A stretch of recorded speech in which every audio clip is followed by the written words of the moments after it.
আষাঢ় মাস, চারদিকে মেঘ, কাদামাটি আর বৃষ্টি। পাড়ার শেষ মাথায় এক কাঁচা ঘর, ভেতরে ছটপট করছেন গর্ভবতী মা। প্রসব যন্ত্রণায় কুঁকড়ে যাচ্ছেন, কিন্তু বাইরে ঝড়ো বৃষ্টি, কাদা আর ডুবে যাওয়া রাস্তায় অ্যাম্বুলেন্স ঢুকতেই পারছে না।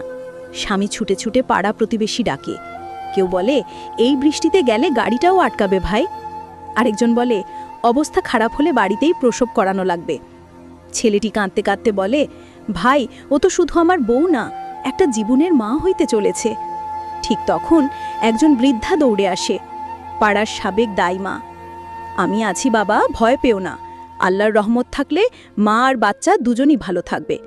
বৃষ্টির শব্দ, মাটির ঘ্রাণ, কান্না আর দুয়ার মাঝে জন্ম নেয় এক ফুটফুটে শিশু। মায়ের কপালে ঘাম, কিন্তু চোখে হাসি। ছেলেটি কাঁদতে কাঁদতে নবজাতককে কোলে নেয়। এই বৃষ্টিতে শুধু পানি